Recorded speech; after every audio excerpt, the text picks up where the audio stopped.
আসসালামু আলাইকুম। নতুন একটি পর্বে তোমাদের সাথে আছে আমি জুয়েল। আজকের পর্বে আমরা অনুশীলনীর যে ৮ নম্বর প্রশ্নটা আছে সেটা সমাধান করব, যেখানে উল্লেখ করা আছে ভূমি, শিরোকোণ, অপর কোণের অন্তর দেওয়া আছে। আগের পর্বে আমরা এই কোণটাতে এখানে অপর কোণ দুইটার সমষ্টি দেওয়া ছিল, এখানে অপর কোণ দুইটার অন্তর দেওয়া আছে। অন্তরটা দিয়ে আমরা ত্রিভুজ আঁকবো। আমরা শুরুতে এইখানে যেটা অঙ্কন করা আছে সেটা আগে দেখি।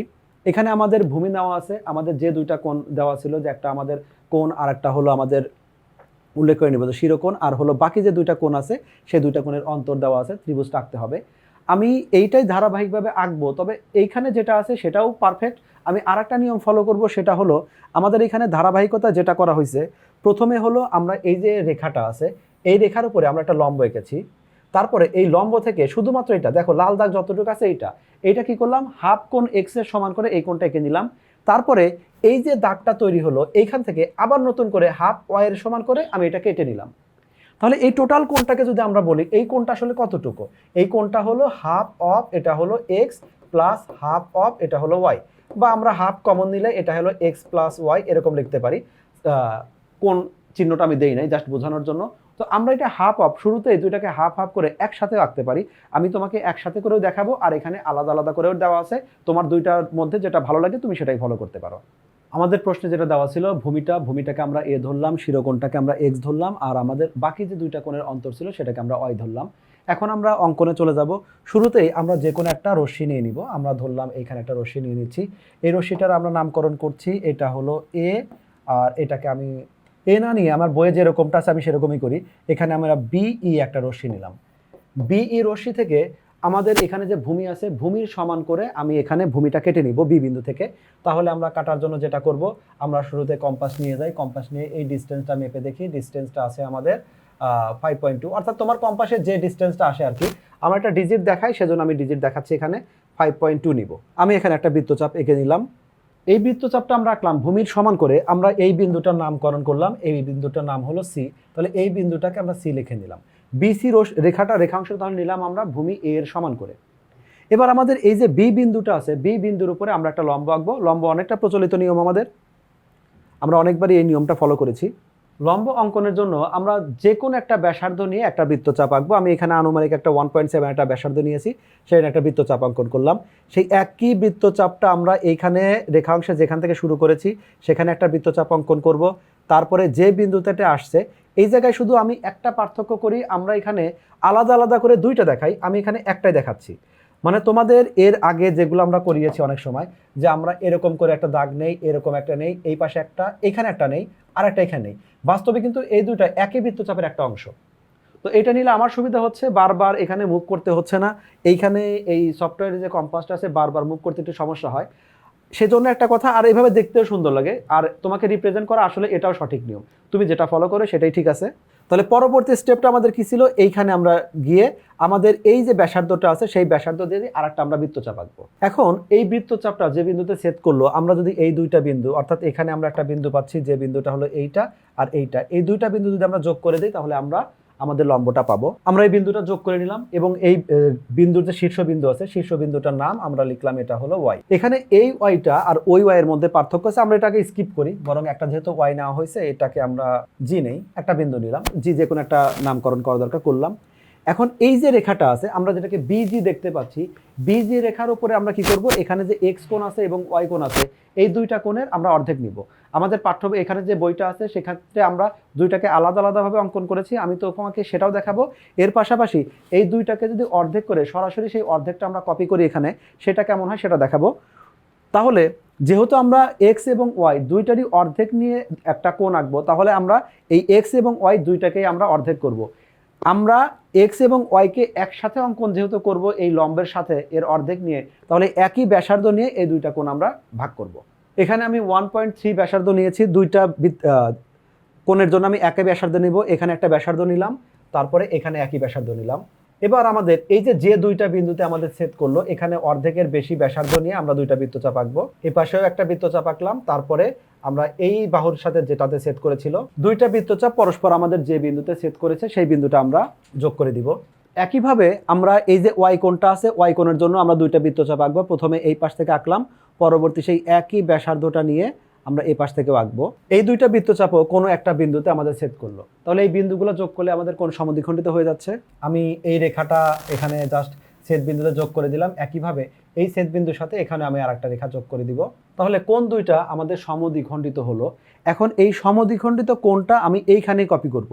যেহেতু এইখানে কপি করব, তাহলে এই জায়গায় যে ব্যাসার্ধটা নেওয়া ছিল সেই ব্যাসার্ধটা দিয়েই আমি এই যে রেখাটা আছে এই রেখার উপর আমি একটা ব্যাসার্ধ আঁকবো, অবশ্যই সেটা বি বিন্দুকে কেন্দ্র করে। তাহলে এই ব্যাসার্ধটা আমরা নিয়ে আসি।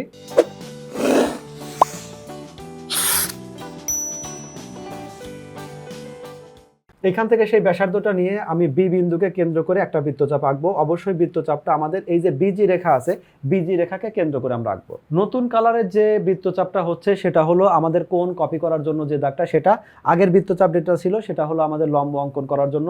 তবে আমি শুরুতে যদি লম্বর যে ব্যাসার্ধ আছে সেই ব্যাসার্ধটা নিয়ে করতাম, সেক্ষেত্রে আমাদের দাগ একটা কম হতো। তুমি সেভাবে করতে পারো, দুইটা আলাদা বোঝানোর জন্য আলাদা আলাদা আমি দাগ দিয়ে করছি। এরপরে যেহেতু আমি এখানে হাফ এক্স এবং হাফ ওয়াই দুইটাকে একসাথে নিব, অর্থাৎ half x plus half y দুইটাকে একসাথে করে আমি একটা কোণ অঙ্কন করব। সেজন্য এইখানে যে আমাদের ব্যবধান যেটা আছে, আমরা কোণের সমান কোণ করার জন্য যে ব্যবধানটা নেই, সেই ব্যবধান দুটো একসাথেই নিব। প্রথমটা হলো যে আমাদের এইখানে আছে হলো আমাদের 0.6 হলো এক্স এর অর্ধেক। তাহলে আমি প্রথমে এই 0.6টা কেটে নিব হলো এক্স থেকে। এই বিন্দুটাকে সিলেক্ট করলাম, যে বিন্দুতে আমি বৃত্তচাপে এঁকেছি 0.6 আমি নিব, এই 0.6 নিলাম। এই 0.6টা যেখানে যোগ হয়েছে ওইটা যদি আমি এখানে অঙ্কন করি তাহলে হাফ এক্স আসবে। আমি এই হাফ এক্স এর সাথে একবারে একসাথে আমি হাফ ওয়াইটাই নিয়ে নিব। হাফ ওয়াই যেটা আসছে সেটা আমার এখানে 0.4 এর মতো দেখাচ্ছে, আমি সেই 0.4টা কেটে নিব। এই যে যেখানে সেট করেছে সেখান থেকে বাকি এক্সটেনশন চলে যাব। তাহলে এখান থেকে আমি বৃত্তচাপ আরেকটা নিচ্ছি এই জায়গায়। তাহলে আমাদের প্রথম যে গ্যাপটা এইখানে এইটুক থেকে এইটুক যে গ্যাপ, সেটা হলো হাফ এক্স এর সমান। আর এই দ্বিতীয় যে দুইটা দাগ আছে, এই যে দাগ আছে এখানে হলো আমাদের হাফ ওয়াই এর সমান। তাহলে এখন যদি আমি এখানে যোগ করে দেই, এই দুইটা যোগ করে দেই, তাহলে আমাদের একসাথে এখানে হাফ এক্স হাফ ওয়াই একসাথে আসছে। আমাদের বইয়ে এইটাই করা আছে, শুধুমাত্র আমরা এখানে দুইটাকে আলাদা আলাদা করে দেখিয়েছি। তুমি সেটা করলেও পারো, অথবা দুইটাকে একসাথেও তুমি এখানে কপি করতে পারো। আমাদের এইখানে যে কোণটা হলো, কোণটার নামকরণ সময় আমরা এভাবে বলতে পারি যে হাফ এক্স এবং হাফ ওয়াই এর সমান করে আমাদের জি বি, এখানে যে কোনো একটা বিন্দু দিলেই হয়। আমরা এখানে এইচ বিন্দু দিয়ে দিলাম, এইচ একটা বিন্দুর নাম লিখলাম, শীর্ষ বিন্দুটা এইচ, এটা লিখলাম। এখন বি বিন্দু শেষ, তাহলে এখন আমাদের সি বিন্দুতে ব্যাক করতে হবে। সি বিন্দুতে আমাদের এখানে যে ওয়াইটা ছিল, ওয়াই এর হাফ যেটা ছিল, হাফ আমরা অলরেডি অঙ্কন করেছি, সেই হাফটা আমরা এখানে নিয়ে আসবো।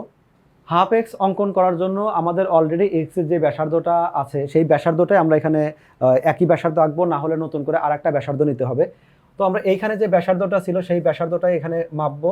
এখানে ছিল আমাদের অলমোস্ট 1.3, এই 1.3টাই আমরা সি বিন্দুতে আঁকবো। 1.3 এর সমান করে আমরা এখানে একটা বৃত্তচাপ অঙ্কন করলাম। এবার এই জায়গায় যে দুই পার্থক্য ছিল, এটা আমাদের মনেই আছে, আমাদের কম্পাসে সেটা 0.4 ছিল। অর্থাৎ তুমি যদি এখান থেকে এই যে ডিফারেন্সটা এখান থেকে নিয়ে নাও, পয়েন্ট যে 4টা থাকবে সেটা আমরা এখানে নিয়ে আসবো। 0.4টা আমরা এখান থেকে কেটে নিলাম। এবার সি এর সাথে আমরা এই বিন্দুটা যোগ করে দিব। নতুন একটা কোণ তৈরি হলো, যে কোণটা আমাদের বিসি। আমরা এই যে বিন্দুটা আছে এই বিন্দুটা একটা নামকরণ করে দেই। এই বিন্দুটার নাম আমি এখানে হাইলাইট করলাম, তোমরা এখানে হাইলাইট করবে না। এই বিন্দুটার নাম দিলাম হলো, এটা হলো ই বিন্দু। এখন এই যে ই বিন্দুটা আছে এইখানে একটা আমাদের কোণ তৈরি হলো। এখানে যতটুকু কোণ তৈরি হয়েছে একই কোণ আমরা এখানে অঙ্কন করব।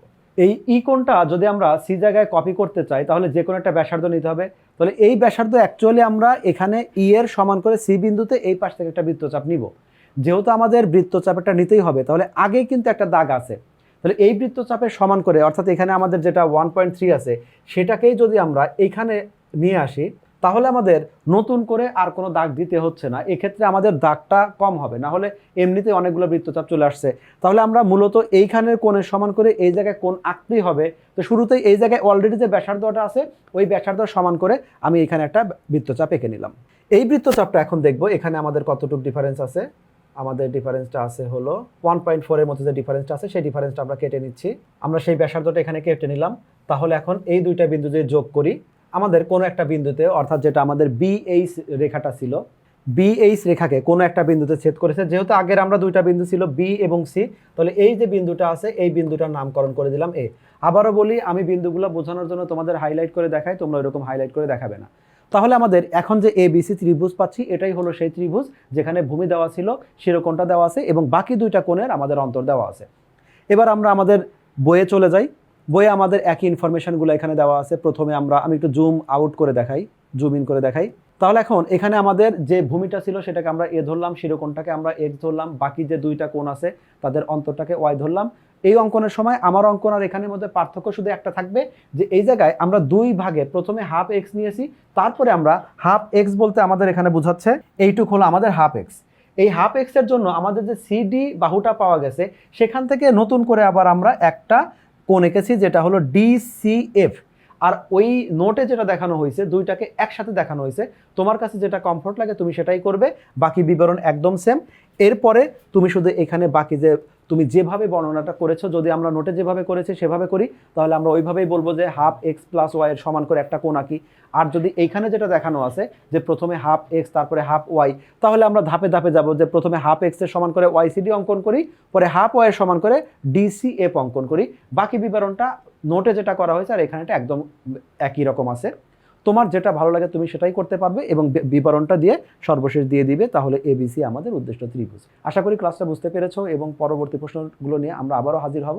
আজকের মতো এখানেই বিদায় নিচ্ছি। আল্লাহ হাফেজ।